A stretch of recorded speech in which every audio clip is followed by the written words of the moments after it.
Bismillahirrahmanirrahim. Your Excellency Dr. Ahmad Muadzin MPD, as the lecturer of Islamic Civilization History. Respectable all of my beloved friends from international class of 6th generation 2021 to 2022. Assalamualaikum warahmatullahi wabarakatuh.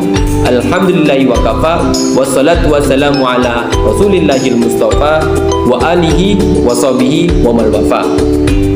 Allow me to introduce myself. My name is Hizbul Aulia Indriansyah. My colleague student number is 211111212. To make it easy, I want to explain it in bahasa. Di sini saya akan mereview materi tentang refleksi sejarah peradaban Islam sebagai tugas ujian tengah semester Dr. Ahmad Muadzin MPD mata kuliah Sejarah Peradaban Islam. Poin pertama yang perlu kita pahami dalam refleksi sejarah peradaban Islam adalah dasar-dasar sejarah peradaban Islam yang pertama kali dibangun oleh Nabi Muhammad SAW melalui berbagai bidang. Bidang yang pertama adalah bidang pendidikan. Upayanya pengentasan buta huruf, ahlu as-sufa, dan semangat keilmuan. Bidang selanjutnya, bidang sosial dan budaya. Usaha yang dilakukan adalah penghapusan perbudakan, pemberian harta waris kepada perempuan, pembatasan poligami, serta toleransi umat beragama. Bidang yang ketiga yakni bidang ekonomi.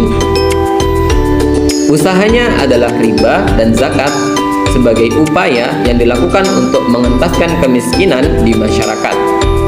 Poin yang selanjutnya yang perlu kita pahami dalam refleksi sejarah peradaban Islam adalah peradaban Islam sebagai warisan sejarah. Kita bisa lihat di banyak bidang. Bidang yang pertama, bidang matematika. Ilmuwannya adalah Muhammad bin Musa al-Khwarizmi. Beliau adalah penemu aljabar, penemu angka nol. Beliau dikenal melalui karyanya berjudul Alkitab Al-Mukhtasar fi Hisab Al-Jabar wal Muqabalah, sebuah buku yang berisi tentang penjelasan fondasi penting ilmu matematika dalam bidang aljabar, angka nol, dan seterusnya, yang sampai saat ini masih digunakan di era modern. Bidang yang selanjutnya ada bidang ilmu fisika dan teknologi.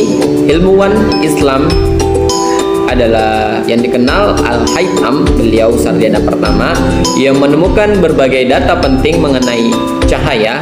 Beliau juga cendekiawan di dalam dunia barat, dikenal sebagai Al-Hazan. Salah satu karya penting beliau adalah kitab Al-Manazir, buku optik.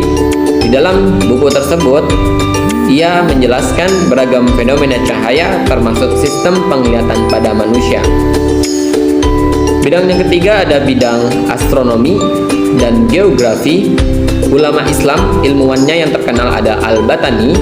Beliau merupakan ahli astronomi terbesar Islam, pencipta alat ukur gaya gravitasi dan alat ukur garis lintang dan garis bujur bumi pada globe dengan ketelitian hingga 3 desimal. Beliau astronom pertama yang mampu mengukur antara jarak bumi dengan matahari dan mengukur keliling bumi dan berteori bahwa bumi berputar pada porosnya. Beliau menjelaskannya dalam kitabnya jauh sebelum ulama barat, ilmuwan barat Galileo Galilei. Yang selanjutnya adalah Al-Idris. Beliau seorang ilmuwan, seorang geografer, kartografer yang lahir di Afrika Utara. Beliau membuat sebuah peta dunia dengan deskripsi yang paling lengkap dan rumit pada saat itu, yang dianggap hebat di abad pertengahan. Bidang yang keempat ada bidang kimia. Ilmuwan yang terkenal adalah Jabir Ibnu Hayyan. Di dunia barat dikenal sebagai Geber. Geber merupakan penemu ilmu alkimia. Ia menemukan hukum perbandingan tetap terhadap reaksi kimia. Geber juga menemukan reaksi kimia lainnya seperti penguapan, sublimasi, dan kristalisasi yang kemudian ilmu kimia pada saat ini masih digunakan. Yang selanjutnya ada bidang ilmu kedokteran. Yang kita kenal pasti teman-teman tahu semua adalah Ibnu Sina, atau dalam dunia barat dikenal sebagai Avicenna. Beliau terkenal melalui kitabnya di dalam dunia medis dan dinobatkan sebagai bapak medis modern. Karya beliau yang pertama adalah The Book of Healing, yang berisi tentang ensiklopedi, filosofis, dan ilmiah.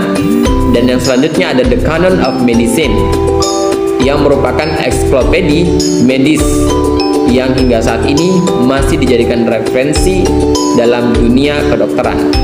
Poin yang selanjutnya, poin ketiga yang harus kita pahami dalam refleksi sejarah peradaban Islam adalah periodisasi sejarah peradaban Islam. Menurut Profesor Dr. Harun Nasution, periodisasi sejarah Islam itu terbagi menjadi 3 periode.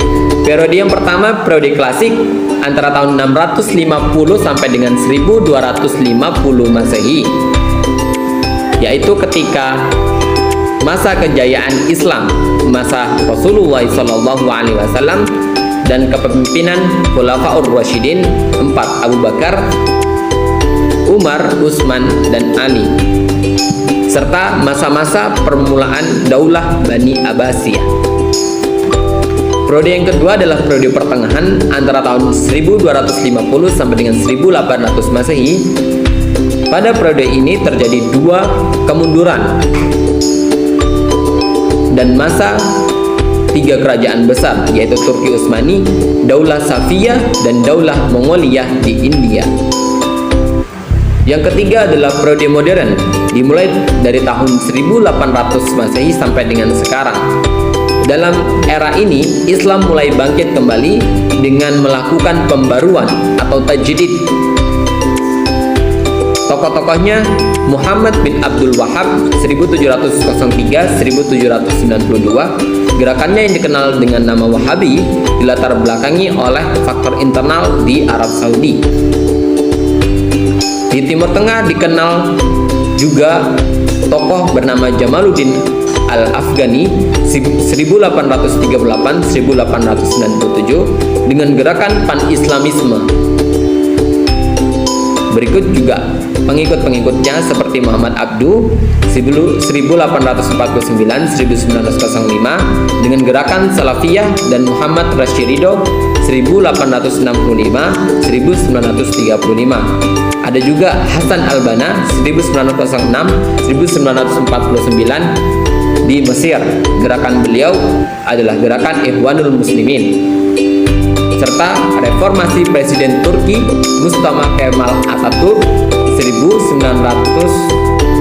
Mei 1881, 10 November 1938. Beliau memiliki kebijakan menghapus syariat Islam, menghapus jabatan kekhalifahan, serta mengganti hukum Islam dengan hukum ala Barat yang menyebabkan runtuhnya Turki Ottoman pada saat itu.